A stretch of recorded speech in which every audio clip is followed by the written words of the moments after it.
Sir, మీ కుటుంబ నేపథ్యం, మీరు రాజకీయాల్లోకి ఎందుకు రావాలనుకున్నారు? నాకు స్ఫూర్తి అంటే మా నాన్నగారే.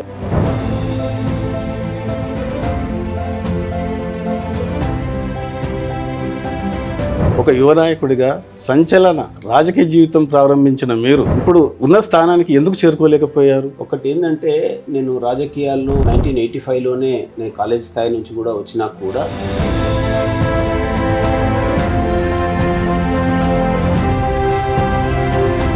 అంటే మా గ్రామంలో నేను యువజన సంఘాన్ని ఏ స్థాయికి తెచ్చిన అంటే, ఒక గ్రామాన్నే ఒక యువకులు శాసించే స్థాయికి.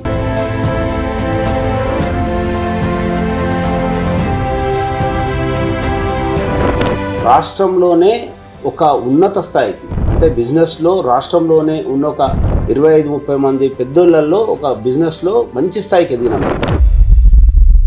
సార్, రాష్ట్రంలోనే బలమైన పార్టీ కాంగ్రెస్. మీకు రాజశేఖర రెడ్డి గారి అండదండలు పుష్కలంగా ఉండే. అలాంటి పార్టీని వదిలిపెట్టి టీఆర్ఎస్ లో ఎందుకు జాయిన్ అయ్యారు సార్? అప్పుడు ఏం జరిగిందంటే,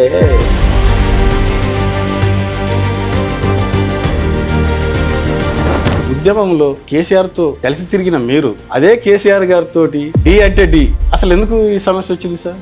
సమస్య అంటే ఏం లేదు. నేను ఎప్పుడైనా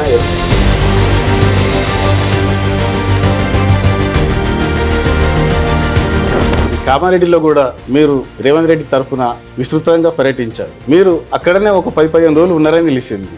వాస్తవమేనా సార్? 100%. నేను 16 రోజులు అక్కడే ఉన్నా. అయితే మీరు కార్పొరేటర్గా నామినేషన్ వేసిన రోజే మీరే మేయర్ అని మొత్తం డిక్లేర్ అయిపోయింది సార్. ఎలక్షన్ల తర్వాత మీరు రేసులో ఎందుకు వెనుకబడిపోయారు? గత బీఆర్ఎస్ 10 సంవత్సరాల పాలన చూసిన ప్రజలు ఇందిరమ్మ రాజ్యం కావాలని ఏరు కోరి మిమ్మల్ని గెలిపించుకున్నారు సార్. మరి వారి ఆశయాలకు అనుగుణంగా పాలన జరుగుతుందా? 100% జరుగుతుంది. ఇమీడియట్గా కొన్ని జరిగేటివి చేసేసినాం. కొంచెం లేట్ అయినా ఆలస్యమైనా ప్రజలకు ఇచ్చిన మాట ప్రకారం పోతున్నాం. Welcome to Politicos. ఉన్నత విద్యావంతులు, ఉద్యమకారులు, సమాజ సేవకులు, 3 దశాబ్దాలకు పైగా రాజకీయ అనుభవం గలవారు, మేడ్చల్ జిల్లా కాంగ్రెస్ అధ్యక్షులు శ్రీ హరివర్ధన్ రెడ్డి గారితో మనం ఇప్పుడు ఉన్నాం. సార్, నమస్కారం సార్.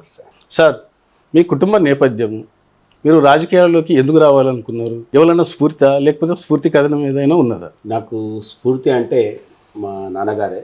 అంటే పొలిటికల్గా ఆయనకు రాజకీయంగా ఉన్నా కూడా చాలా వరకు ఆయన ఉద్దేశం ఏంటంటే, ఎవరైనా కష్టాలలో ఉన్నప్పుడు ఆయనకు ఉన్నటువంటి ఇన్ఫ్లుయెన్స్ కానీ, ఆయనకున్నటువంటి మాటతనం కానీ, అవన్నిటితో అవసరాలు ఉన్నటువంటి ప్రజలకు అందుబాటులో ఉంటూ అధికారులను సమన్వయం చేస్తూ వాళ్ళకు పనిచేసి పెట్టేవాడు. ఎందుకంటే ఆయనకు మంచి నాలెడ్జ్ ఉండేది. రాజ్యాంగం కానీ, చట్టం కానీ, ఆయనకు లా తెలిసినటువంటి వ్యక్తి. అంటే లా చదువుకోకపోయినా అన్ని సెక్షన్లు చెప్పేవాడు ఆయన. అంటే నేను చిన్నప్పటి నుంచి ఆయనను గమనిస్తూ ఉన్నా, ఆయననే నేను ఫాలో అయినా. అది నేను చిన్నప్పటి నుంచి స్కూల్ నుంచి కాలేజ్ వరకు నేను ఫాలో అయినటువంటి ఫాలో. తర్వాత నాకు డిగ్రీ చదువుతున్నప్పుడు నాకు స్ఫూర్తి ఇందిరాగాంధీ గారు ఒక ఉక్కు మహిళగా, ప్రపంచ స్థాయిలోనే ఒక మంచి పేరు తెచ్చుకున్నటువంటి వ్యక్తిగా, ఆమె యొక్క డైనమిజం, అంటే మహిళలలో ఒక డైనమిజం. అంటే నేను మా అమ్మని చూసిన, మా అమ్మ తర్వాత నేను చూసింది మొట్టమొదటి వ్యక్తిని నేను ఫాలో అయింది ఇందిరాగాంధీ గారిని. సార్, 3 దశాబ్దాల క్రితము ఒక యువ నాయకుడిగా సంచలన రాజకీయ జీవితం ప్రారంభించిన మీరు ఎన్నో స్కిల్స్ సెంటర్స్ పెట్టి ట్రైనింగ్ ఇచ్చి వేలాది మందికి ఉపాధి కల్పించారు. మీరు ఇప్పుడు ఉన్న స్థానానికి ఎందుకు చేరుకోలేకపోయారు? వారిని ఓట్లుగా మలుచుకోలేకపోయారా? ఒకటి ఏంటంటే, నేను రాజకీయాల్లో 1985లోనే నేను కాలేజ్ స్థాయి నుంచి కూడా వచ్చినా కూడా అప్పుడు ఉన్నటువంటి తెలుగుదేశం ప్రభంజనం, ఎన్టీ రామారావు ప్రభంజనం చాలా ఉండే. నేను అప్పుడు 21-22 ఇయర్స్ ఉండే. నేను డిగ్రీ అయిపోయిన తర్వాత నేను ఎల్ఎల్బి డిస్కంటిన్యూ చేసి, పూనాలో నేను సింబియాసిస్ స్టూడెంట్ని డిస్కంటిన్యూ చేసి, నేను కొన్ని అనుకోని పరిస్థితుల వచ్చేసి ఊర్లో సెటిల్ అయ్యి, మళ్ళీ మన లోపల ఉద్యమ రూపకం కానీ, మా ఫాదర్ నుంచి వచ్చినటువంటి మా బ్లడ్ కానీ, నాకు కాలేజ్ స్థాయిలో నేను చేసినటువంటి పనులు కానీ, అది నేను ఏం చేశానంటే, యువతకు ఒక ఆదర్శంగా ఉండాలి అని మా గ్రామం అనే ఉద్దేశంతో వివేకానంద యూత్ అసోసియేషన్ అని మొట్టమొదటిగా ఒక అన్ఎంప్లాయిడ్గా డిగ్రీ అయిపోయినటువంటి ఒక యువకునిగా ఒక 50 మంది యువకులతో ఒక యువజన సంఘాన్ని మొదలుపెట్టిన తర్వాత రాజకీయాల గురించి ఆలోచన లేదు. ఫస్ట్ ఏమనుకున్నామంటే, సరే మనం ఏదైనా గ్రూప్ 1 గ్రూప్ 2 ఎగ్జామ్స్ రాసి ఏదైనా మంచి ఉద్యోగం చేయాలనేటువంటి ఉద్దేశం నా లోపల ఉండే. కానీ ఊరికి వెళ్ళిన తర్వాత ఎప్పుడైతే యూత్ అసోసియేషన్ మొదలుపెట్టి యూత్ అసోసియేషన్లో యూత్ను ఆదర్శంగా అంటే వాళ్ళ పనులు వాళ్ళు చేసుకుంటూ మళ్ళీ మన గ్రామానికి కూడా ఏ విధంగా ఒక యువకుడు ఉపయోగపడతాడనే దానికి ప్రతి సండే ఏదో సోషల్ వర్క్ ద్వారా అంటే క్లీనింగ్ కానీ ఇంకేదైనా కానీ అంటే మా గ్రామంలో నేను యువజన సంఘాన్ని ఏ స్థాయికి తెచ్చిన అంటే మనము ఎవరు అనుకుంటే ఆ యువజన సంఘంలో కూర్చొని మేము ఎవరిని అనుకుంటే వాళ్ళు సర్పంచ్ కావడం, మేము ఎవరిని అనుకుంటే వాళ్ళు ఎంపీటీసీ కావడం, ఒక గ్రామాన్నే ఒక యువకులు శాసించే స్థాయికి అంటే ఒక స్టేజ్లో నేను ఏ స్టేజ్కి తీసుకెళ్ళినా అంటే అంత పెద్ద జిల్లాలోనే పెద్ద పేరున్నటువంటి మా నాన్నగారిని ఒక స్థాయిలో నేను అపోజ్ చేసేటువంటి స్టేజ్ వచ్చింది సార్. క్రీడా మీరు యువకులతోటి ప్రతి ఊరిలో క్రీడల పోటీలు కూడా పెట్టించారు. అది మా గ్రామం నుంచి మొదలుపెట్టి నేను ఏమేమి చేసిన అంటే తర్వాత అప్పుడు ఒక అన్ఎంప్లాయిడ్గా ఉన్నాం కాబట్టి నేను యూత్ కాంగ్రెస్కు పోటీ పడ్డాను. నేను పోటీ పడ్డప్పుడు అప్పుడు ఉన్నటువంటి పరిస్థితులు ఆ రోజు కూడా ఏంటంటే ఇంతో అంతో ఏదైనా తిరగాలంటే చేయాలంటే ఒక బండి కారు కావాలి, ఒక జీప్ కావాలి, లేకపోతే డబ్బులు కావాలనేటువంటి ఉద్దేశం నాకు కనిపించింది ఆ రోజు 1984-85లో నాకు కనిపించిన తర్వాత నేను ఇమ్మీడియట్గా రాజకీయాలు టోటల్గా వదిలేసుకొని నేను బిజినెస్ లైన్లోకి వచ్చాను. బిజినెస్లోకి వచ్చి నేను అతి తక్కువ సమయంలో అంటే ఒక 5-6 సంవత్సరాలు 6 సంవత్సరాలు 7 సంవత్సరాలనే రాష్ట్రంలోనే ఒక ఉన్నత స్థాయికి అంటే బిజినెస్లో రాష్ట్రంలోనే ఉన్న ఒక 25-30 మంది పెద్దోళ్ళల్లో ఒక బిజినెస్లో మంచి స్థాయికి ఎదిగినాం మేము. అంటే కొన్ని వేల మందికి ఉద్యోగాలు ఇవ్వడం కానీ, నేను కొంత రియల్ ఎస్టేట్ చేయడం కానీ, మాది ఒక లింక్వెల్ ఎలక్ట్రానిక్స్ అని మా కంపెనీ ద్వారా కొన్ని వేలాది మందికి ఉపాధి కల్పించడం కానీ, ఆల్ ఓవర్ ఇండియాలో బ్రాంచ్లు ఓపెన్ చేసి మొత్తం ఇండియా మొత్తంలో ఉద్యోగాలు ఇవ్వడం, ఆఫీసులు పెట్టడం, ఆ విధంగా కొన్ని వేలాది మందికి ఉద్యోగ అవకాశాలు కల్పించి ఒక ఫైనాన్షియల్గా చాలా బ్రహ్మాండంగా ఎదిగినాం. ఆ ఎదిగిన తర్వాత నేను అనుకోకుండా 1994లో సర్పంచ్ ఎలక్షన్స్ వచ్చినాయి. సర్పంచ్ ఎలక్షన్స్ వచ్చినప్పుడు మా గ్రామము జనరల్ సీట్ అయింది. ఆ రోజు కొంతమంది అరే మీ అమ్మని మా అమ్మ కూడా ఇంతకుముందు చాలా యాక్టివ్గా ఉంటుండే, అమ్మని జనరల్ సీట్ కాబట్టి అమ్మని పెడితే బాగుంటుందని కొంతమంది సూచిస్తే మాకు వద్దని మా ఫాదర్ అన్నాడు, ఎందుకు రాజకీయాలు వద్దు, మనం ఇన్వాల్వ్ కావద్దు అంటే నేను కొంచెం లోపల మనకు ఉంది కాబట్టి ఆ రాజకీయం అనేది నేను అమ్మని నిలబెట్టి మొట్టమొదటగా 94లో సర్పంచ్ చేయడం జరిగింది. సర్పంచ్ చేసిన తర్వాత వెంబడే సొసైటీ ఎలక్షన్స్ వచ్చినాయి. అప్పుడు నేను బిజినెస్లోనే ఉన్నా, అమ్మని సర్పంచ్ చేసినాం అయిపోయింది. సొసైటీ కోఆపరేటివ్ సొసైటీ ఎలక్షన్స్ వచ్చినాయి మేడ్చల్లో. వచ్చినప్పుడు అప్పుడు తెలుగుదేశం చాలా స్ట్రాంగ్ ఉండే, అంటే అసలు కనీసం ఎవరు కూడా మాట్లాడే పరిస్థితి క్యాడర్ కానీ ఎవరు లేరు. అయితే ఆ టైంలో మాకు మండల పార్టీ అధ్యక్షుడు దేవేందర్ రెడ్డి అని ఉండే, ఆయన నాకు చోట కలిసి నేనే అడిగాను, ఏమన్నా మరి ఎలక్షన్స్ ఏం చేస్తున్నారంటే మనం కొట్లాడే పరిస్థితిలో లేమారు వర్ధన్, చైర్మన్ తెలుగుదేశంకి ఇచ్చేసి మనము వైస్ చైర్మన్ తీసుకొని కాంప్రమైజ్లా ఇనాన్మస్ చేద్దాం అనుకుంటున్నాం అంటే, ఎందుకు అట్లా చేస్తారు, చేయొద్దు, మీరు ఫైట్ చేయండి, నేను ఏమైనా కావాలంటే చూసుకుంటా అని చెప్పిన. చెప్తే లేదు అట్లా వద్దు, నేను చేయలేను, నాతో అయ్యే పరిస్థితి లేదు, వాడు ఫైట్ చేసే పరిస్థితి లేదంటే, లేదు నువ్వు మీటింగ్ పెట్టని చెప్పేసి తెల్లారి మీటింగ్ పెట్టించి నేనే పోయినా మీటింగ్కి వెళ్ళి నేను చెప్తే వీళ్ళు ముందే ప్రిపేర్ అయినారు, అంటే నన్నే క్యాండిడేట్గా సెలెక్ట్ చేయాలి, మనం అందరం ఒక మాట మీద ఉండాలని నేను మీటింగ్లో అందరూ అనుకున్నా, నాకు తెలియదు అది యాక్చువల్గా. నేను కొంచెం బూస్టప్ ఇచ్చి కాంగ్రెస్ పార్టీని స్ట్రాంగ్ చేయాలనే ఉద్దేశంతో నేను వెళ్తే మొత్తం మండలంతా కూర్చొని నువ్వైతే పోటీ చేస్తా అంటే నేను ఇక్కడ ఉండను, నేను సిటీలో ఉంటాను, బిజినెస్ చేసుకుంటున్నాము, నేను రైతులకు న్యాయం చేయలేను, అందుబాటులో ఉండను, మీరు ఎవరైనా పోటీ చేయండి, మీకు కావాల్సిన సహాయ సహకారాలన్నీ నేను చేస్తా అంటే ఎవరు వినకుండా అందరూ చెప్పలు కొట్టేసి నన్ను క్యాండిడేట్ నువ్వు ఎందుకు మేము చూసుకుంటాం, వైస్ చైర్మన్ ఉంటాడు కదా, నువ్వు చైర్మన్ ఎలక్ట్గా అయిపోతుంది అని మేము చూసుకుంటాం, మేము ఏం లేదని అందరూ డిసైడ్ చేసేస్తే ఇంకా అప్పుడప్పుడే స్టార్ట్ అయినాం. అప్పుడు దేవేందర్ గౌడ్ గారు సహకార బ్యాంక్ మంత్రి, ఏదైతే ఎలక్షన్ జరుగుతుందో సహకార బ్యాంక్ మంత్రి ఆయన. నేను ఎలక్షన్లకు రాగానే అప్పటిదాకా తెలుగుదేశం ఫేవర్ వన్ సైడ్ ఉన్నటువంటి పోటీ నా మీద టీడీపీ నుంచి నిలబడడానికి అంతకుముందే 2 సార్లు చైర్మన్గా ఉన్నటువంటి సురేందర్ రెడ్డి అని మా చిన్నాన్ని అవుతాడు, ఆయన నేను నిలబడుతున్నా అనగానే ఆయన డ్రాప్ అయిపోయాడు, ఆయన నిలబడడానికి ముందుకు రాలేదు. తర్వాత ఎవరెవరైతే టీడీపీ నుంచి డైరెక్టర్స్ ఉన్నారో అందరూ నా ఫేవర్కి వచ్చేసి ఇనానమస్గా వాళ్ళు విడ్రా చేసేసుకుని కాంగ్రెస్ క్యాండిడేట్లే ఇనానమస్గా డిక్లేర్ అయిపోయారు. ఇక నా ఎలక్షన్ లాంఛనం మాత్రమే. అసలు టీడీపీ నుంచి ఒక సహకార బ్యాంక్ మంత్రిగా ఉన్నటువంటి దేవేందర్ గౌడ్ ఉన్నటువంటి పార్టీ నుంచి నా మీద పోటీ చేయడానికి టీడీపీ వ్యక్తులు భయపడ్డారు ఆ రోజు. ఆ టైంలో ఏం చేశారంటే ఆయన సహకార బ్యాంక్ మంత్రి ఇబ్బంది అవుతుందని చెప్పేసి నైట్ స్టే ఆర్డర్ ఇచ్చి ఎలక్షన్ ఆపేసింది. అది జరగడం వల్ల నా లోపల ఇంకా జిద్దు పెరిగింది. అరే ఇదేంది ఇట్లా ఉంటుంది, అసలు నా ఓటే మా చిన్నాయన్ని చెప్పించిండు, బోగస్ ఓటర్స్ అంటారు అని ఏదో పెట్టి నైటు జీవో పాస్ చేసేసి స్టే తీసుకురావడం జరిగింది. నా నామినేషన్ వేస్తేనే ఆల్మోస్ట్ ఎమ్మెల్యే ఎలక్షన్ నామినేషన్ అంతా నామినేషన్ అయిపోయింది. అంటే ఉన్న ఓటర్లు అందరూ వచ్చేసారు సొసైటీ దానికి. అంటే అదే ఆల్మోస్ట్ అయిపోయినట్టే, ఎలక్షన్ ఏం లేదు. ఇనానిమస్గా కొంతమంది డైరెక్టర్లు ఎలక్ట్ అయిపోయింది.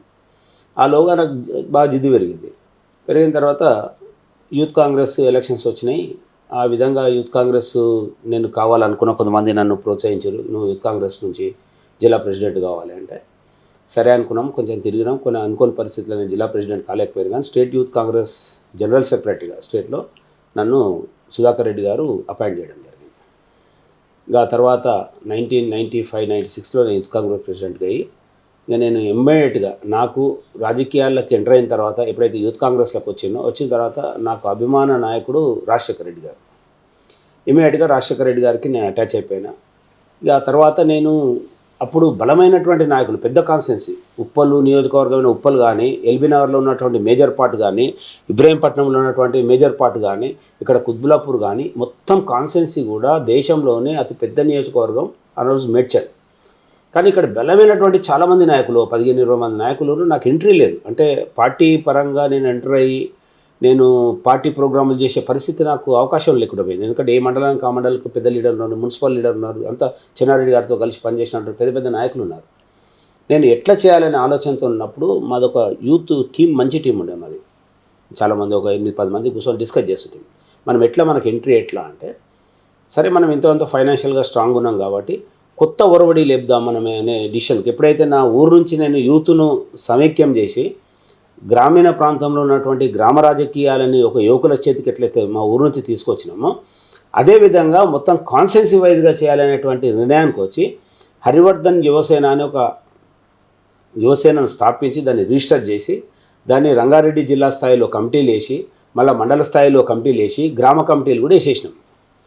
వేసిన తర్వాత అప్పుడు ఆ కమిటీ సిస్టమ్ ఏం పెట్టినామంటే, మీరు చేయాల్సిన పని ఏదైతే నా ఊర్లో స్టార్ట్ చేసినాం, మీరు సండే ఎప్పుడైనా ఖాళీ ఉన్నప్పుడు ఊరికి సేవ చేయడం, ఒక రూమ్ తీసుకోవడం, ఆ రూమ్లో మీకు ఏం కావాలి, గ్రామీణ ప్రాంతాలు అంటే పేదలు ఉంటారు, అన్ఎంప్లాయిడ్ యూత్ ఉంటారు, వాళ్ళకి ఏం చేశారంటే ఒక క్రికెట్ కిట్టు, వాళ్ళకు ఒక క్యారమ్ బోర్డు, వాళ్ళకు చెస్సు, ఎక్సైజ్ సామాన్ కిట్టు, అంటే మీరు రూమ్ తీసుకోండి ఊర్లో, దాని మీద హరివర్ధన్ యువసేన రిజిస్టర్డ్ నెంబర్ రాసుకోవాలి, మీకు ఆ రూమ్లో కావాల్సినటువంటి వస్తువులన్నీ టోటల్ నేను ఇప్పిస్తాను, మీరు అక్కడిక్కడ రోడ్ల మీద అక్కడిక్కడ తిరగకుండా మీరు అందరూ అక్కడ కూర్చోవాలి, గేమ్స్ ఆడుకోవాలి, ఊరికి సేవ చేయాలి. ఏ ఎలక్షన్ జరిగినా అంటే నేను ఎట్లా స్కీమ్ పెట్టినా అంటే ప్రతి ఇంటిలో ఉండేటువంటి ఆ యువకుడు అక్కడ ఆ ఊరిలో మెంబర్ అయి ఉండాలి, మన ఊరు హరివర్ధన్ వ్యవసాయంలో మెంబర్ అయి ఉండాలి. అట్లా టీం తయారు చేసి మేడ్చల్ నియోజకవర్గంలో ఒక 25,000 మంది యూత్ను నా హరివర్ధన్ యువసేన అనేటువంటి దానికి వాళ్ళని అటాచ్ చేసేసి వాళ్ళు పార్టీ పేరు చెప్పరిగా, మీరు ఎవరు అంటే హరివర్ధన్ యువసేన అధ్యక్షుని, హరివర్ధన్ యువసేనలో మెంబర్ని, హరివర్ధన్ యువసేనలో జనరల్ సెక్రటరీని, విలేజ్ సెక్రటరీని, మండల్ ప్రెసిడెంట్ను, ఇట్లా అంటే ప్యారలల్గా నేను ఒక టీం మొత్తం ఒక పార్టీనే తయారు చేసేసిన. ఇక్కడ నా పర్సనల్ పార్టీ అంటే ఎట్లా తయారు చేసామంటే అప్పుడు కాంగ్రెస్ పార్టీకి మళ్ళీ అనుబంధంగా నేను ఒక డీసీఎంలే ఇట్లా కార్లు, జీబులు, సుమోలు అవన్నీ లేవు. అప్పుడు ఒక బండికి హరివర్ధన్ రెడ్డి పేరుతో ఒక జెండా ఉండి ఒక డీసీఎంకు కట్టి పంపిస్తే ఆ డీసీఎం నిండా యూత్ అందరికి సింగిల్ పైసా తీసుకోకుండా అందరికీ 7 గంటలకు చెప్తే వచ్చేవాళ్ళు ఏ ప్రోగ్రాం చెప్పినా. అట్లా నేను ఏమైపోయిందంటే నెట్వర్క్ అంతా కూడా చాలా బ్రహ్మాండమైన నెట్వర్క్. అంటే ఇది ఎవ్వరు కూడా ఆ రోజుల్లో దేశంలోనే ఒక వ్యక్తికి వ్యక్తిగతంగా ప్యారలల్గా ఒక్క నియోజకవర్గంలో ఒక 25,000 మంది యూత్ ఫాలో అయ్యేటువంటి యూత్ను ఇట్లా ఈరోజు మన లెక్క ఫోన్లు లేవు, ఆ రోజు ఏ ఫోన్ లేవు, సెల్ ఫోన్ లేవు, మీడియా లేదు, ఏం లేదు. ఆ రోజు ఓన్లీ 2 పేపర్లు, ఈనాడు వార్త తప్ప ఏది లేదు. నాకు ఆ రోజు నేను ఒక యువకునికి వచ్చిన కాబట్టి పత్రికలు ఆనాడు ఉన్నటువంటి ఈనాడు కానీ వార్త కానీ పత్రికలు ఉన్న అవుట్ రైట్గా సపోర్ట్ చేసి రంగారెడ్డి జిల్లా పేపర్ సెపరేట్ ఉంటుండే, నన్ను ఒక మంచి హీరోగా నన్ను ప్రొజెక్ట్ చేసి బ్రహ్మాండంగా చూపించేది. అయితే అట్లా నేను తయారు చేసి ఏం చేసిన అంటే రాజకీయాల వైపే కాకుండా యూత్కి అందరికి కూడా ఒక పొలిటికల్ ట్రైనింగ్ క్యాంపులు పెట్టినాయి. పొలిటికల్ ట్రైనింగ్ క్యాంపులు కాకుండా పర్సనాలిటీ డెవలప్మెంట్గా పర్సనాలిటీ డెవలప్మెంట్ అంటే రాజకీయంగా చెప్పడం కాదు. నువ్వు ఏ రంగంలో ఉన్నా ఆడ నాయకత్వ లక్షణాలు ఉండాలనే దాని మీద చెప్పినావు. అంటే నువ్వు వినడం కాదు, నువ్వు నేర్పించడం నేర్చుకో. నువ్వు బతకడం నేర్పియాలంటే మనం బతికినప్పుడే కదా నేర్పించేది. దాన్ని యువతలో నేను బ్రహ్మాండంగా మనసులో కూర్చోబెట్టిన. అంటే నాయకత్వ లక్షణాలు అంటే నువ్వు ఎక్కడికి పోయినా ఇప్పుడు అడ్డ మీద కూలి ఉంటాడు, ఆ కూలీలో కూడా నాయకత్వం వేస్తాడు. అడ్డ మీద కూలే భిక్షాటన చేస్తూ ఉంటారు, భిక్షాటనలో కూడా ఒక కమిటీ ఉంటుంది, అందులో ఒక నాయకుడు ఉంటాడు. అంటే సమస్యల మీద, వాళ్ళకున్న సమస్యల మీద ప్రొజెక్ట్ చేసి చూపించేవాడే నాయకుడు. మొట్టమొదట తినేవాడు నాయకుడు కాదు, అందరు తిన్న తర్వాత మనం తినేవాడు నాయకుడు అనేది నేను నేర్పించడం జరిగింది. అట్లా ఉమ్మడి రంగారెడ్డి జిల్లాలో ప్రతి గ్రామంలో ప్రతి ఊర్లో నాకు ఎంతో కొంత క్యాడర్ ఉన్నటువంటి వ్యక్తిని, కనీసం వాళ్ళ పార్టీలకు సంబంధం లేకుండా, ఈ పార్టీ ఆ పార్టీ అని కాకుండా నా పేరు చెప్తేనే వచ్చేటువంటి నాయకత్వాన్ని రంగారెడ్డి జిల్లాలో చేసి పెట్టిన. ఇవాళ ఉన్నటువంటి ఉమ్మడి రంగారెడ్డి జిల్లాలో కానీ ఇక్కడ ఉమ్మడి మేడ్చల్ నియోజకవర్గంలో ఎవరైనా నాయకత్వం వహిస్తున్నారు, అన్ని పార్టీలలో ఉన్నవాళ్ళు ఎవరన్నా ఈరోజు మంచి పోస్టులలో ఉన్నారు, లేకపోతే ఫైనాన్షియల్గా బ్రహ్మాండంగా డెవలప్ అయ్యారంటే ఈరోజు ఉన్నటువంటి పరిస్థితిలో అంతా నా క్యాడరే ఉంది. సార్ 1999లో ఎమ్మెల్యేగా పోటీ చేశారు కదా, అక్కడ మీరు ఓడిపోవడానికి గల కారణాలు ఏంటి? ఏమైనా అంతర్గత సమస్యలు గిట్లా ఉన్నాయా మీలోనే మీకు? ఒకటి ఏంటంటే 99లో నేను పోటీ పడ్డప్పుడు 18 మంది పోటీ పడ్డారు టికెట్ కోసం.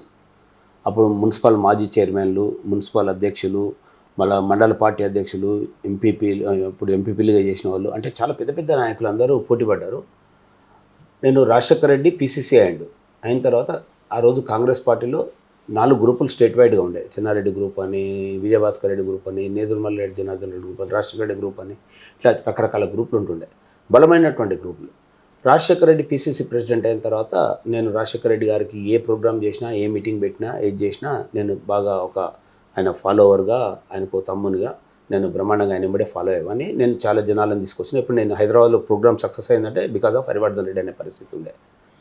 అయితే రాజశేఖర రెడ్డి గారు అప్పుడు 1999లో రాజశేఖర రెడ్డి గారు పీసీసీ ఉన్నప్పుడు ఎవరైతే అప్లై చేసుకున్నటువంటి వాళ్ళందరూ కూడా సీనియర్లు. రాజశేఖర రెడ్డి గారు నాకు టికెట్ ఇవ్వగానే అందరికి కూడా కోపం వచ్చింది. ఏంటంటే అరే మేము జూనియర్ అయినా మేము ఎంతో చేసి ఉన్నాము, మాకు టికెట్ ఇవ్వలేదు, హరివర్ధన్ రెడ్డి గారికి ఇచ్చారంటే. కాంగ్రెస్లో నేషనల్లో ఒక పాలసీ ఉండే ఆ రోజుల్లో, ప్రతి జిల్లాకు ఒక యూత్ కాంగ్రెస్ నుంచి ఒకరికి టికెట్ ఇవ్వాలి, ఒక మహిళలకు ఒకరికి టికెట్ ఇవ్వాలి. అంటే మొత్తం జిల్లాలో, అంటే మొత్తం అప్పుడు 23 జిల్లాలు, 23 జిల్లాలో 23 మంది యూత్కి ఇవ్వాలి, 23 మంది మహిళలకు ఇవ్వాలి అనేది కాంగ్రెస్ పార్టీ బైలాస్లో ఆ రోజు ఢిల్లీలో పెట్టుకున్నటువంటి బైలాస్, టోటల్ ఆల్ ఓవర్ ఇండియాకి ఇది. అప్పుడే యూత్ కాంగ్రెస్ కోటాలనే ఇప్పుడు ఉన్నటువంటి కోమటిరెడ్డి వెంకటరెడ్డి గారికి టికెట్ వచ్చింది ఆ రోజు, నా బ్యాచ్ ఆ రోజు. అట్లా యూత్ కాంగ్రెస్లో ప్రతి జిల్లాలో ఒక్కొక్కరికి, మొత్తం 23 జిల్లాలో 23 మంది యూత్ కాంగ్రెస్ వాళ్ళకి ఇచ్చారు. మేడ్చల్ నుంచి 6 సీట్లు ఉండే కాబట్టి నాకు సీట్ ఇవ్వడం జరిగింది. మహిళకి ఇవ్వాలి కాబట్టి ఏం చేశారంటే వికారాబాదు సంజీవరావు అని వాళ్ళ భార్య ఉండే, ఆమె మాదిగ సామాజిక వర్గానికి చెందింది, మాదిగలకు కూడా కల్పించాలనే ఉద్దేశంతో సంజీవరావుకి ఇవ్వకుండా ఆయన భార్యకి ఇవ్వడం జరిగింది. ఆ తర్వాత ఏమైందంటే 99లోనే 100% రాజశేఖర రెడ్డి గారు ముఖ్యమంత్రి గారు కావాలి, చంద్రబాబు నాయుడు గారు ఓడిపోవాలి. యాక్చువల్గా అప్పుడు జరిగిన పరిస్థితులు ఏంటంటే నేషనల్లో జరిగినటువంటి పరిస్థితులు, ఒక్క ఓటుతో జయలలిత విడ్రా చేసుకోవడం వల్ల వాజ్పేయి గారు పదవి దిగిపోయింది ప్రధానమంత్రిగా. అది ఓవరాల్గా ఇండియాలో ఒక సింపతి క్రియేట్ అయిపోయింది. మొత్తం టోటల్గా ఇండియాలో ఒక సింపతి క్రియేట్ అయింది. ఎవరి మీద? వాజ్పేయి మీద. ఆ టైంలో చంద్రబాబు నాయుడు గారు బీజేపీతో పొత్తు పెట్టుకుంటే బీజేపీకి బ్రహ్మాండమైన సీట్లు ఇవ్వడం జరిగింది ఉమ్మడి ఆంధ్రప్రదేశ్లో. బీజేపీ వాళ్ళు కూడా చాలామంది గెలిచారు. వాజ్పేయి ఇంపాక్ట్ 99లో మా మీద పడడం వల్ల, ఆ ఒక్క ఓటుతో ప్రధానమంత్రి దిగిపోయిన ఇంపాక్ట్ అది తెలుగుదేశం పార్టీకి ప్లస్ అయింది. ప్లస్ అయ్యి ఏదైతే కొంచెం టౌన్స్ ఏది ఉంటాయి, అంటే నిజామాబాద్ టౌన్ కావచ్చు, కరీంనగర్ కావచ్చు, వరంగల్ కావచ్చు, హైదరాబాద్ కావచ్చు, ఇట్లా ప్రతి టౌన్ ఎక్కడెక్కడైతే మెయిన్ టౌన్స్ ఉంటాయో ఈ టౌన్స్లో మాలాంటి వాళ్ళ మీద మొత్తం ఇంపాక్ట్ పడింది. మా దగ్గర పెద్ద పెద్ద మున్సిపాలిటీలు 3 మున్సిపాలిటీలు ఉండేవి, కాప్రా, ఉప్పల్, కుత్బులాపూర్ మా కాన్స్టిట్యున్సీలో. 99లో మా బ్యాడ్లకి ఏంటంటే మా మీద గెలిచినటువంటి ఆనాడు దేవేందర్ గౌడ్ గెలుపు ఏదైతే ఉందో ఆ గెలుపు వచ్చేసి వాజ్పేయి గెలుపు. ఇట్లా మొత్తం ప్రతి టౌన్లో బీజేపీ పొత్తు పెట్టుకోవడం వల్ల, టీడీపీతో పొత్తు పెట్టుకోవడం వల్ల 99లో 90 సీట్లతో రాజశేఖర రెడ్డి గారు గెలిచారు, చంద్రబాబు నాయుడు మళ్ళీ ముఖ్యమంత్రి అయ్యారు. ఇది మా బ్యాడ్ లక్ ఏంటంటే అది మేజర్గా జరిగింది. అదే జయలలిత విత్డ్రా చేసుకోకపోతే, అదే ఎలక్షన్ నార్మల్గా వచ్చిన ఉంటే 99లోనే రాజశేఖర రెడ్డి గారు ముఖ్యమంత్రి అయ్యేవారు. నేను ఒక యంగ్స్టర్, అంటే ఆనాడు నిలబడ్డటువంటి 99లో నిలబడ్డటువంటి సీట్లలో మొత్తం ఉమ్మడి ఆంధ్రప్రదేశ్లో అతి చిన్న వయసులోని రాష్ట్రంలో నేను దేవేంద్ర గౌడ్ మీద మంచి ఫైట్ ఇచ్చినాం. అప్పుడు ఉన్నటువంటి ఇంపాక్ట్ మా మీద గెలిచింది వాజ్పేయి గారు పొత్తు వల్ల ఓడిపోవడం జరిగింది. ఇది జరిగినటువంటి పరిస్థితి 99లో. సార్, రాష్ట్రంలోనే బలమైన పార్టీ కాంగ్రెస్. మీకు రాజశేఖర రెడ్డి గారి అండదండలు పుష్కలంగా ఉండే. అలాంటి నాయకుడిని వదిలిపెట్టి, అలాంటి పార్టీని వదిలిపెట్టి టీఆర్ఎస్లో ఎందుకు జాయిన్ అయ్యారు సార్? అప్పుడు ఏం జరిగిందంటే, ఎంతున్నా కొంచెం రక్తంలో మా ఫాదర్ నుంచి మా మదర్ నుంచి వచ్చినటువంటి ఇది ఉంటుంది, జీన్స్. నాకేం జరిగిందంటే, అప్పుడే టీఆర్ఎస్ పార్టీ పుట్టింది, కాంగ్రెస్ పార్టీ ఓడిపోయింది. నేను చాలా స్ట్రాంగ్ ఉన్నాను జిల్లాలోనే, ఉమ్మడి రంగారెడ్డి జిల్లాలో నేను స్ట్రాంగ్గా ఉన్నాను. నేను ఇంద్రారెడ్డి గారు ఉండే కలిసి మంచి ప్రయాణం చేస్తుంటే. అయితే ఆ టైంలో ఏమైందంటే, టీఆర్ఎస్ పుట్టగానే నాకు ఉస్మానియా యూనివర్సిటీకి అని చాలామంది ప్రొఫెసర్స్ నా దగ్గరకు వచ్చారు. ఎందుకంటే అప్పుడు ఒక యూత్గా, ఒక యువకునిగా, ఒక బ్రాండ్గా నేను వెళ్ళిపోతా ఉన్నా. అయితే వాళ్ళందరూ నా దగ్గరకు వచ్చి నా మైండ్ వాష్ చేశారు. ఏమని, నువ్వు రాజకీయంగా అయితే ఒక ఎమ్మెల్యే అవుతావు, ఒక మంత్రి అవుతావు, ఇంకేమైనా అవుతావు, కానీ తెలంగాణ ఉద్యమం ఇప్పుడు మళ్ళీ దశ ఉద్యమం స్టార్ట్ అయింది. ఇందులో మీలాంటి వాళ్ళే రాజకీయంగా ఎక్స్పెక్ట్ చేసి కాలేజీ చదువులు చదువుకొని మీరు అన్నీ తెలిసిండు కూడా నువ్వు వెల్ ఎస్టాబ్లిష్ నువ్వు, కానీ నీలాంటి వాడు రాజకీయాలను వదిలి కొంత ఉద్యమం వైపు వస్తే ఇది తెలంగాణ రాష్ట్రానికి చరిత్రలోని మీరు నిలిచిపోతారని చెప్పేసి నన్ను మైండ్ వాష్ చేయడం జరిగింది. నిజంగా కూడా ఆ రోజు పెద్ద కేసీఆర్ గారికి ఎంత పెద్ద పేరేం లేకుండే, ఏం లేకుండే, నన్ను ఇమ్మీడియట్గా టైం ఇవ్వకుండా నన్ను తీసుకెళ్ళి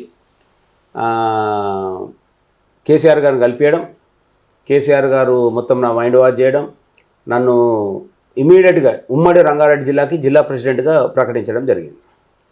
నాకు ఆలోచించుకునే టైం వేయలే, కనీసం ఒక 24 hours ఆలోచించుకునే టైం ఇచ్చిన ఉంటే నేను వేరే ఉంటుండే రాజకీయం. కానీ నాకు ఆలోచించుకునే సమయం ఇవ్వకుండా ఇమీడియట్గా తీసుకెళ్ళి చేయడం వల్ల నేను రాజకీయంగా నిజంగా కూడా ఆ రోజు నేను చేసినటువంటి మొట్టమొదటి రాజకీయంగా తెలంగాణ ఉద్యమంలో కీలక పాత్ర పోషించింది. ఇలా సంతోషం, ఎందుకంటే నేను వేసినటువంటి బీజాలు కానీ, తెలంగాణ ఉద్యమానికి నేను తిరిగినటువంటి తిరుగుడు కానీ, నేను ఖర్చు పెట్టినటువంటి ఇది కానీ, నేను చేసినటువంటి మీటింగులు కానీ, నేను చేసినటువంటి ఉద్యమాలు కానీ, రాత్రింబాలు కష్టపడే అన్నీ ఓ చరిత్ర. కానీ రాజకీయంగా నా పర్సనల్గా నాకు రాజకీయ జీవితంలో పర్సనల్గా డ్యామేజ్ జరిగింది అక్కడి నుంచి మొదలైంది. ఉద్యమంలో కేసీఆర్తో కలిసి తిరిగిన మీరు అదే కేసీఆర్ గారితో డి అంటే డి ఇది జెడ్పీసీ ఎలక్షన్లలో అసలు ఎందుకు ఈ సమస్య వచ్చింది సార్? సమస్య అంటే ఏం లేదు, నేను ఎప్పుడైనా ఎక్కడున్నా, ఏ పార్టీలో ఉన్నా, ఏ నాయకునితో ఉన్నా సిన్సియర్గా పనిచేస్తాను. నేను కాంగ్రెస్ పార్టీ, నా అభిమానినే కాంగ్రెస్ పార్టీ, నా రక్తం కాంగ్రెస్ పార్టీ, నా బేసిక్ కాంగ్రెస్ పార్టీ, నా అభిమాన నాయకురాలు ఇందిరమ్మ, నా రాష్ట్రానికి వచ్చేవరకల్లా రాజశేఖర రెడ్డి గారు. తర్వాత నేను రేవంత్ రెడ్డి గారు ఎప్పుడైతే ఎంటర్ అయిన తర్వాత నేను రేవంత్ రెడ్డి గారి దగ్గర ఉన్నటువంటి ఫైర్ చూసిన. నాకు మెయిన్ ముఖ్యంగా నాకు నచ్చింది ఏంటంటే ఆ ఫైర్, అంటే రాజకీయ నాయకుని దగ్గర తెగింపు ఉండాలి, ధైర్యం ఉండాలి, మాట్లాడే చాకచక్యం ఉండాలి.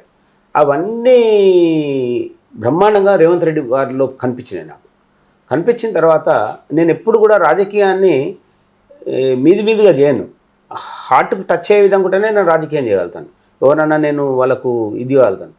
నేను పదవులు అనేది పక్కకు పెట్టి, అయితే రేవంత్ రెడ్డి గారి ఎప్పుడైతే ఎంపీగా ఇక్కడ ఎంటర్ అయ్యి వచ్చిన తర్వాత నిజంగా కూడా ఆయన నాకు నచ్చింది కాబట్టి ఆయన కోసం చాలా కష్టపడి పనిచేసిన.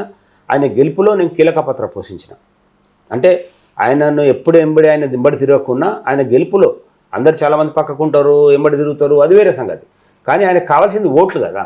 ఓట్ల రూపకంగా ఏ విధంగా అయితే రేవంత్ రెడ్డి గారికి నేను చేయాలనో అది కష్టపడి పనిచేసినాం కాబట్టి, నాలాంటి వాళ్ళు కొంతమంది పనిచేసారు, అందరిని ఒకనే చేసిన, అందరూ చేసారు కాబట్టి రేవంత్ రెడ్డి గారు గెలిచారు. ఎందుకంటే ఆయనకి ఈ ప్రాంతానికి పేరు పెద్దగున్నా తెలిసినా కూడా ఈ ప్రాంతము మారుమూల గ్రామాలు మంచి చెడ్డ అన్నీ కూడా అయితే అతి తక్కువ మెజార్టీతో గెలిచిండు కాబట్టి ఇంకా మాకు ఏమనిపిస్తుంది అంటే మనం చేయడం వల్ల రేవంత్ రెడ్డి గారు బయటపడ్డారు అనేటువంటిది. ఇంకా అదే 2 లక్షలు 3 లక్షలు 4 లక్షలతో గెలిస్తే అంత ఇంపార్టెన్స్ ఉండకపో, సరే మేము చేసిన దానికి సరే అందరు చేసిలే అని.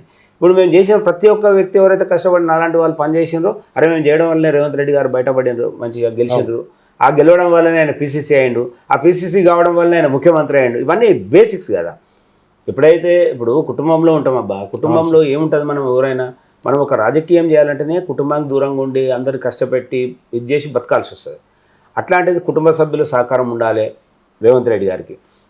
ఆ తర్వాత ఆయన పనిచేసింది ఎమ్మెల్యేగా, ఎమ్మెల్సీగా పనిచేసింది కొడంగల్లో, మహబూబ్నగర్లో చేసింది. ఈ ప్రాంతానికి వచ్చినప్పుడు ఆయనకు ఒక కుటుంబ సభ్యునిలాగా, ఒక బ్రదర్ లాగా నేను భావించి ఆయనకు నాకున్నటువంటి ఇన్ఫ్లుయెన్స్, నాకున్నటువంటి పర్సనల్ టచ్లు, నాకున్నటువంటి రాజకీయం, నాకున్నటువంటి తెలివిని రూపాయి ఖర్చు ఆయన దగ్గరికి తీసుకోకుండా మా సొంత డబ్బులు ఖర్చు పెట్టి మేము కష్టపడి గెలిపించడానికి నా పాత్ర నేను పోషించిన. నేను ఎంతవరకు పోషించాలనో నా పాత్ర నేను పోషించిన. మొన్న జరిగిన ఈ కామారెడ్డిలో కూడా మీరు రేవంత్ రెడ్డి తరఫున విస్తృతంగా పర్యటించారు. మీరు అక్కడనే ఒక 10-15 రోజులు ఉన్నారని తెలిసింది, వాస్తవేనా సార్? 100%. నేను 16 రోజులు అక్కడే ఉన్నా. ఏంటంటే అక్కడ వాళ్ళ సోదరుడు కొండలరెడ్డి గారు ఒకరే ఉండే, చిన్నోడు కదా. అయితే ఇక్కడ మేడ్చల్లో ఇక్కడ చేయడానికి ఎంత మా క్యాడర్ అందరు ఇక్కడే ఉన్నారు. నేనే అడిగాను, నేను అన్న మరి నేను నీ దగ్గర పని చేయాలనుకుంటున్నాను, నేనే అడిగితే లేదన్నా నువ్వు కామారెడ్డి పోవాల్సి వస్తుంది, ఎందుకంటే కొండలరెడ్డి ఒకడే ఉన్నాడు, కొంచెం సీనియర్ లీడరు నీ రిక్వైర్మెంట్ అక్కడ ఉంది అని చెప్పేసి ఇమ్మీడియట్గా మాట్లాడి నన్ను తీసుకెళ్ళి కామారెడ్డిలో పెట్టడం జరిగింది. ఫస్ట్ నన్ను తీసుకెళ్ళి ఒక మండల్లో పెట్టారు. మండల్లో పెడితే 2 days అక్కడ ఉన్నా. 2 days అక్కడ ఉన్న తర్వాత ఇక అక్కడ అంత అవసరం లేదు, సిటీలో టౌన్లో ప్రాబ్లం ఉందని చెప్పేసి మళ్ళీ నన్ను టౌన్ షిఫ్ట్ చేశారు. ఎందుకంటే పెద్ద ఏరియా టౌన్లో.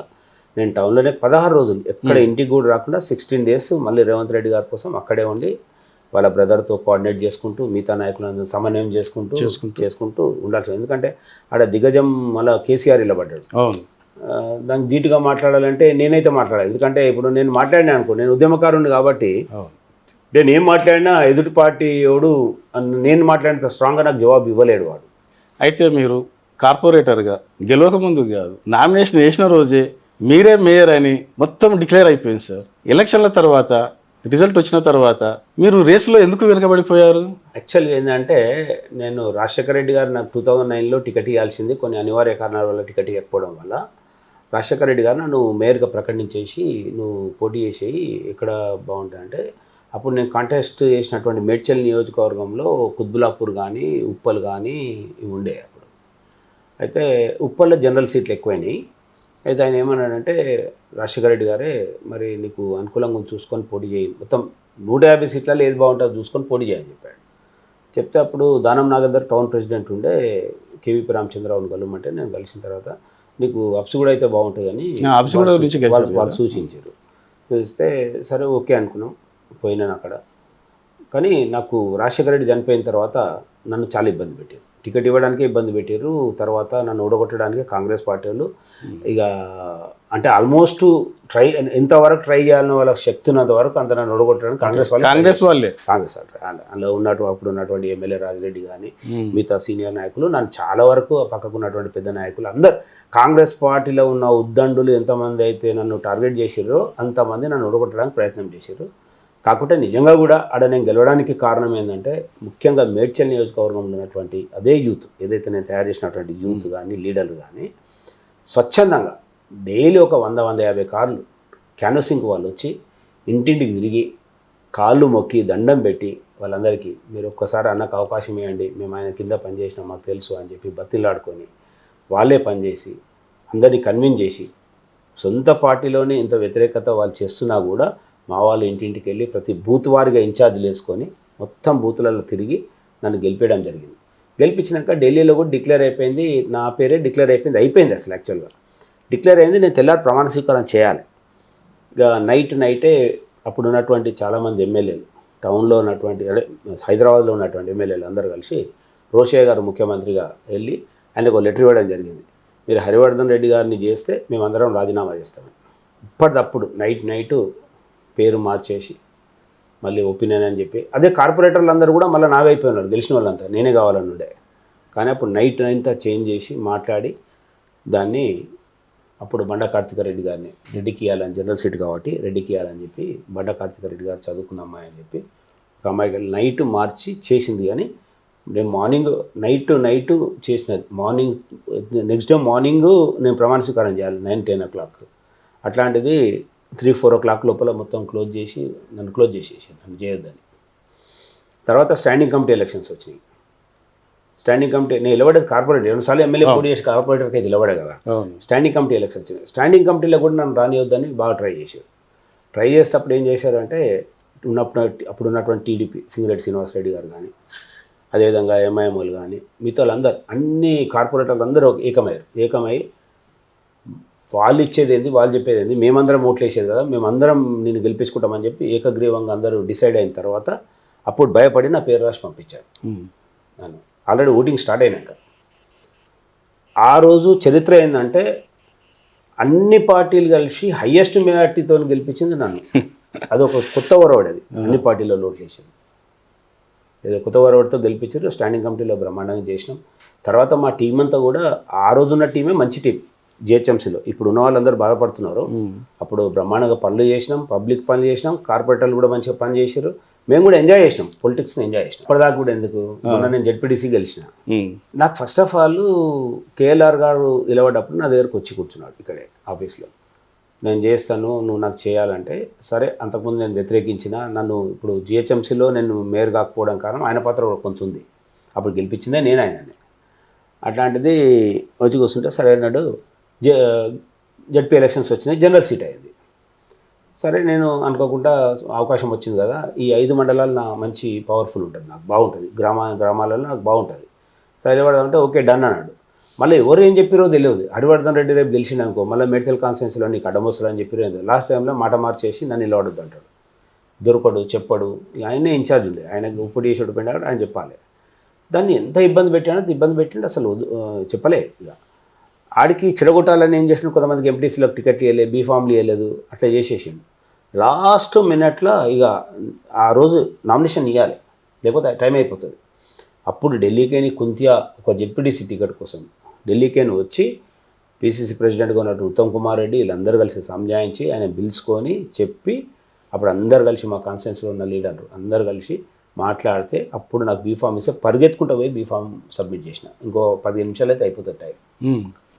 అట్లాంటి టైంలో పోయి సబ్మిట్ చేసిన. అదే నాకు ఒక 1 week 10 days ముందు నాకు బీఫామ్ ఇచ్చిన ఉంటే 5 మండలాలలో మంచిగా మీటింగ్లు పెట్టి, ఎంపీటీసీలను పెట్టి, జెడ్పీటీసీలను మంచిగా సెలెక్ట్ చేసి ఉంటే జిల్లా పరిషత్ తెలంగాణలో ఏకైక జిల్లా పరిషత్ మాది ఉండేది. నన్ను ఒడగొట్టడానికి కేఎల్ఆర్ చాలా ట్రై చేసింది. జిల్లా పరిషత్ చైర్మన్ కూడా మీరే అయ్యేవారు. నేనే చేసిన, నేనే అందరికీ చూసుకున్నా, అన్ని ఫైనాన్షియల్ కూడా అని చేసినాం.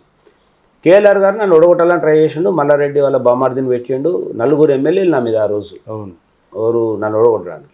మైనపల్లి హనుమంతరావు గారు, కృష్ణారావు గారు, వివేకు, శంపూర్రాజు, 4. నాకేమైనా ఒక్కనే, నాకు ఏ సపోర్ట్ లేదు, సింగల్గా. మళ్ళీ పక్కనే ఉన్న కేసీఆర్ మండలి, అది కోట్ల రూపాయలు ఇచ్చినాడు ఆ మండలికి. ప్రతి గ్రామానికి కోట్ల రూపాయలు ఇచ్చినాడు, బ్రహ్మాండమైన రోడ్లు వేసినారు. అట్లాంటి ప్రాంతంలో నేను గెలవడం అనేది రిస్క్. అందరూ కూడా అనుకున్నారు హరివర్ధన్ రెడ్డి గారు చాప్టర్ ఇన్నే క్లోజ్ చేసేస్తారు, ఇక జెడ్పీటీసీగా ఓడిపోతే ఇన్నే క్లోజ్ అయిపోతుంది అని ట్రై చేశారు. కానీ ఆ గ్రామీణ ప్రాంతాల్లో ఉన్నటువంటి యూత్, ఆ గ్రామీణ ప్రాంతాల్లో ఉన్నటువంటి ప్రజలు వన్ సైడ్ ఓట్లేసారు. వన్ సైడ్ వితౌట్ ఎన్ని డబ్బులు ఇస్తే తీసుకున్నారు, అన్నీ తీసుకున్నారు. కానీ వన్ సైడ్ అంటే ఒక 100 ఓట్లు పోలైతే 80 ఓట్లు వేసినారు. ఊర్లు కూడా నాకు 80%. అట్లా బ్రహ్మాండమైన మెజార్టీతో గెలిపించారు. నేను ఏకైక వ్యక్తిని 5 సంవత్సరాలు బ్రహ్మాండంగా ఆపోజిషన్లో కొట్లాడినా, ప్రజలకు దగ్గరైనా, అధికారులు కూడా నాకు మంచి సహకరించారు.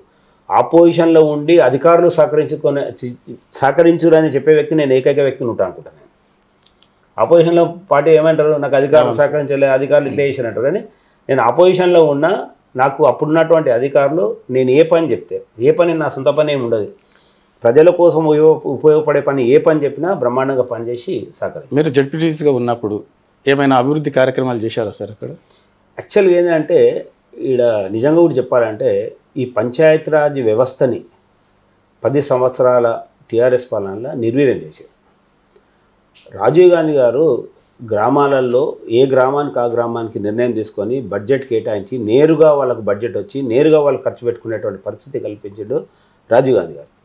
అట్లాంటి దాన్ని ప్రభుత్వం మొత్తం హైజాక్ చేసేసి సర్పంచ్లను, లోకల్ బాడీస్ను, ఎంపీపీలను, జెడ్పీటీసీలను, జెడ్పీలను మొత్తం నిర్వీర్యం చేశారు.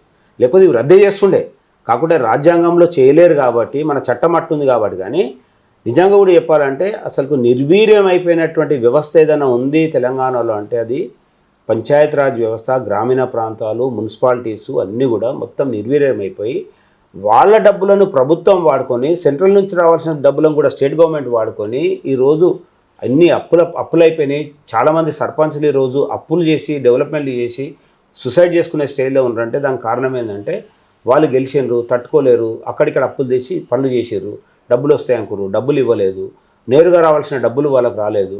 ఈ విధంగా మొత్తం నిర్వీర్యం చేశారు. కాబట్టి మేము కూడా వ్యక్తిగతంగా ప్రజలకున్న సమస్యల మీద ఏమైనా పర్సనల్ సమస్యలు ఉంటే చేయగలిగినాం, కానీ ప్రజలకు ఉపయోగపడే అభివృద్ధి కార్యక్రమాలలో మేము చేయలేని పరిస్థితి అయిపోయాం. ఎందుకంటే ఫండ్స్ లేవు. జిల్లా పరిషత్ పేరుకే మీటింగ్లో మాకు ఏం లేదు, రూపాయి ఇవ్వలేదు ఎవరికి. ఏదైనా చెప్తే బడ్జెట్ లేదు, లెటర్ పెడితే డబ్బులు వచ్చే పరిస్థితి లేదు. నిర్వీర్యం చేసేసి క్లోజ్ చేసేసి దాన్ని. గత బీఆర్ఎస్ 10 సంవత్సరాల పాలన చూసిన ప్రజలు ఇందిరమ్మ రాజ్యం కావాలని ఏరుకోరి మిమ్మల్ని గెలిపించుకున్నారు సార్. మరి వారి ఆశయాలకు అనుగుణంగా పాలన జరుగుతుందా? ఒకటి ఏంటంటే తెలంగాణ రాష్ట్రం అనేది అభివృద్ధి చెందిన రాష్ట్రంగా ఉండే మనము ఒక కుటుంబంలో మనం ఏం చేస్తామంటే ఉన్నతమైన కుటుంబం, డబ్బులు బ్రహ్మాండంగా ఉంటే వాళ్ళు ఏం చేస్తారు, నెలకు కావాల్సిన సరుకులు తెచ్చుకుంటారు. ఎవరైనా చుట్టం రాగానే షాపుకు పంపించకుండా వాళ్ళకి ఇంట్లోనే ఉంటే అన్నీ వాళ్ళకి కావాల్సినవి చేసి పెడతారు. మరి పరిస్థితి ఏమైపోయింది తెలంగాణ పరిస్థితి అంటే, మనం ఇప్పుడు చేసి పెట్టాలంటే చేస్తాం, కానీ టైం పడుతుంది కొంత. అంటే తెచ్చుకోవడం, వండి పెట్టడం అనేది డిఫరెన్స్ వచ్చేసి కొంత సమయం మాత్రమే. ఇవ్వకపోవడం అనేది లేదు. ఇంట్లో ఉన్నదాన్ని వండి పెట్టడం వేరే, ప్లాన్ చేసుకొని బయటకని తెచ్చి పెట్టడం వేరే, గింతే డిఫరెన్స్. ఇక్కడ ఉంటేనేమో గంట సేపట్లో వాళ్ళకి భోజనం పెట్టేస్తాం ఇంట్లో ఉంటే. అదే మనం తెచ్చి పెట్టడానికి ఇంకో గంట పడుతుంది. ఇంతే డిఫరెన్స్ తప్ప అక్కడ జరగకపోవడానికి ఏం లేదు.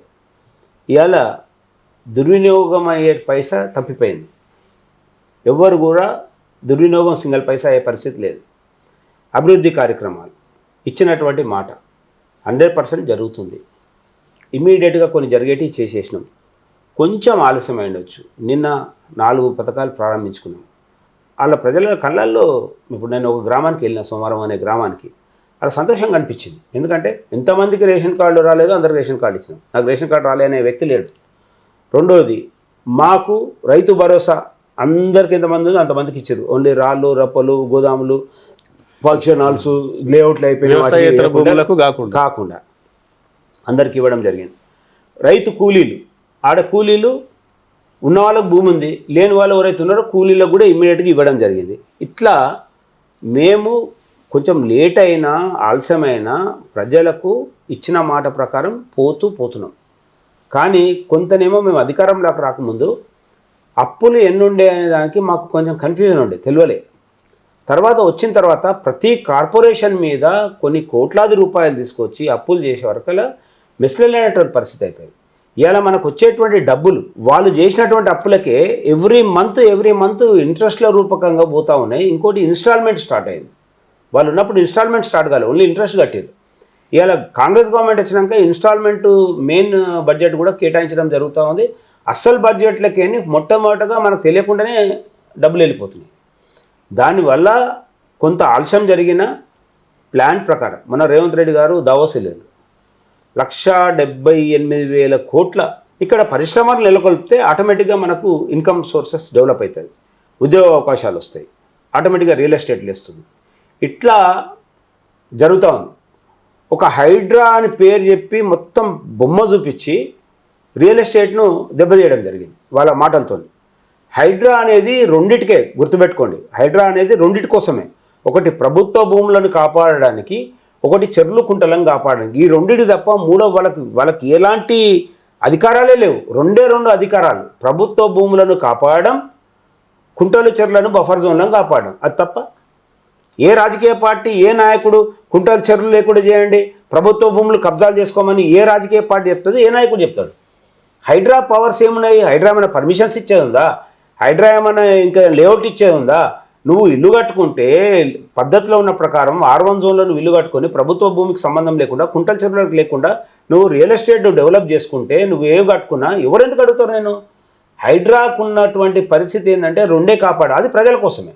ప్రభుత్వ భూమిని కాపాడితే ప్రజలకే ఉపయోగపడుతుంది. అదేవిధంగా మనము కుంటల చెరువులను కాపాడితే ప్రజలకు, పక్షులకు, నీళ్లకు, మంచి చెడుకు ఉపయోగపడుతుంది. అందరికి ఉపయోగపడేదే కదా ఇది. దీన్ని అడ్డం పెట్టి కూల్చివేతలని, అదని, ఇదని చెప్పి భయభ్రాంతులను చేసి ఏదో రకంగా క్రియేట్ చేశారు. కానీ తాత్కాలికంగా చేయగలుగుతారు, తర్వాత ఎవరు ఆపలేరు దాన్ని.